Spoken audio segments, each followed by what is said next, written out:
Bonjour tout le monde, comment c'est? Donc voilà, aujourd'hui, empêche-moi de revenir un petit peu sur le SDB de Patrice Evra, hein, parce que c'est vrai que depuis jeudi soir, j'ai pas trop eu le temps d'en parler, mais là que j'ai 5 minutes, je vais te donner mon point de vue.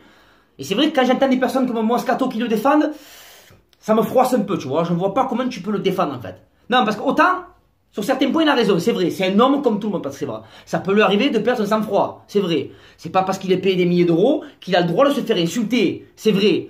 Mais à un moment donné, j'ai envie de te dire, si tous les joueurs dans le monde entier, à chaque fois qu'ils se font insulter par leurs supporters, leur mettent un high kick, gros, où va le monde, gros? Non mais où va le monde? Et puis, attention, on est quand même en train de parler de Patrice Evra, quelqu'un qui est très provocateur dans ses conférences de presse, voire irrespectueux, tous les lundis qui nous chient dessus avec ses vidéos en bois. Voilà, donc à un moment donné, mon pote, tu sais quoi, tu récoltes ce que tu sèmes. Mais là, le pire, c'est que c'est même pas ça. Si tu connais un peu l'histoire, pourquoi il insultait les joueurs à Patrice Evra? Parce que pendant la séance d'échauffement, il s'amusait avec des frappes, et étant donné qu'il n'y a pas les filets dans la cage au Portugal, je sais pas pourquoi il n'y avait pas encore les filets, le ballon, il partait un peu dans les tribunes, tu vois. Et tous les joueurs de l'OM, à chaque fois qu'ils envoyaient le ballon dans les supporters, ils disaient, excusez-moi les gars, pardon, désolé, il s'excusait, tu vois. Mais apparemment, Patrice Evra, non. Patrice Evra, lui, prenait un malin plaisir à mettre des grosses frappes, il s'excusait même pas. Donc à un moment donné, il a commencé à se faire un peu lécher. Ça lui a pas plu, alors pourquoi ça lui a pas plu? Non mais il faut aussi se remettre en question. Ça lui a pas plu parce qu'à mon avis, depuis qu'il a l'OM, il est un peu aigri le garçon, qui fait que de la merde, et qui s'est quand même fait lever sa place par un minot de 23 ans. Hein? Tout grand Patrice Evra qu'il est, il a fallu une mi-temps à Jordan à ma vie pour faire sauter Patrice Evra. Hein? Donc je pense que le mec, depuis un moment, il ne doit pas être bien, et là carrément, il a commencé à insulter les joueurs, à insulter toute la tribune. Il a dit au mec, descends. Et une fois que le mec il est descendu, il a attendu qu'il y ait un petit mouvement de foule pour venir derrière comme une petite pute, mettre ce coup de pied et reculer de 30 mètres. Est-ce que c'est normal? Est-ce que ça c'est excusable? Non mais est-ce que c'est pas scandaleux? Où c'est que tu as vu qu'un joueur frappait un supporter de sa propre équipe? Non parce qu'à la limite, quand tu le compares à Cantona, je vois pas pourquoi tu le compares à Cantona, mais beaucoup de monde le compare à Cantona. Quand tu compares le coup de pied de Cantona, premièrement c'était en plein panneau un match, c'était bouillant, et c'était un supporter de l'équipe adverse. Lui, il était tranquillement pendant sa séance d'échauffement. Pendant sa séance d'échauffement, il va frapper un supporter de son équipe, mais tu es fatigué, et tu veux qu'on te pardonne ça? Mais déjà qu'on pouvait plus te voir, là, c'est quoi? Mais casse-toi, prends tes clics, tes claques et taille-toi. Mais qu'est-ce que tu es en train de faire? Tu te rends compte, ta fin de carrière, comme tu es en train de la gâcher, et un peu tu nous ridiculises à nous. Ah oui, c'est sûr qu'on fait les gros titres, les gros titres. On est la risée du monde entier. Patrice Evra frappe le supporter de l'OM. Limite, c'est à cause des supporters. Ouais, mais attends, il a insulté, mais il a insulté gros. Oh, ouvre tes yeux, faut pas déconner. Bisto, va dire, ouais, non, mais c'est normal, attends, il se fait insulter. Non, mais ça arrivait à des joueurs qui perdent leur sang-froid. Je pense à Djibril Cissé. À l'aéroport, il a rattrapé un mec, il a dit, ouais, bon, alors, je cours pas, ça fait quoi? Et toi, tu cours, espèce de gros.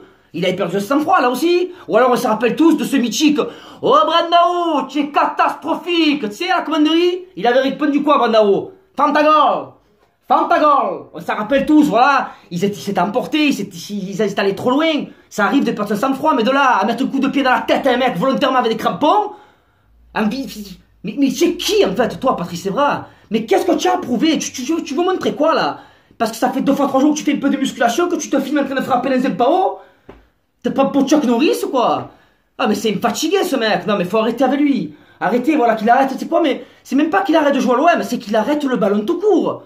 Mets-toi la vidéo, non mais je sais pas. Fais youtubeur. Tu te lances vraiment dans la carrière YouTube. Alors vu que j'ai vu que tu t'aimais beaucoup et qu'apparemment tu adores tes trophées, eh ben tu te filmes, tu prends tes trophées et tu te les suces un peu. Tu te biffes avec, tu vois. Tu te les mets un peu dans le cul. Tu fais des vidéos pornolistiques. C'est un mélange de footballistique et de porno. Voilà, essaye de percer dans ça. Ça me déconne, tu montres quoi? Même mon fils, je sais même pas comment te définir. La dernière fois il m'a dit, papa c'est qui Patrice Evra? Je lui ai dit à mon cœur, Patrice Evra, c'est un youtubeur qui fait du free fight. Eh ouais, je vais dire quoi, que tu es un joueur de l'OM? Après il va te voir en train de mettre des coups de pied, il va me dire, papa, tu me mens, tu es menteur. Je veux pas mentir à mes enfants quand même. Mais voilà, putain, mais ça me fait halluciner. Moi, franchement, ça me fait halluciner qu'il y a des mecs qui arrivent à le défendre, et disent, oui, non, mais quand même quoi? Mais tu n'as jamais à faire ça. Et en plus, c'est même pas de la légitime défense. Le mec, il va pour frapper, il recule. Et encore, il frappait, il a mis un coup de pied, tu te rends compte que même là, il cadre pas ses frappes. Allez, voilà. Oh, mais c'était dur. Hein. Ah, je suis content parce qu'on ne te verra plus, tu vois. Mais c'était dur, on t'a subi, frère. Hein. Oh, depuis que tu arrives à l'OM, comme on t'a subi. Je te promets. Oh, comme c'était dur. Le pire, c'est que tu as fait encore plus de vidéos que de centres réussis. La seule fois que tu as marqué un but, gros, tu as fait 100 pompes tellement que tu as ponctualité. Non, mais voilà, je pense qu'il est temps que Patrice Evra se casse, tu vois. Voilà, il faut que ça s'arrête. On veut plus te voir. Tu as fait ton temps, mais là, je pense que voilà.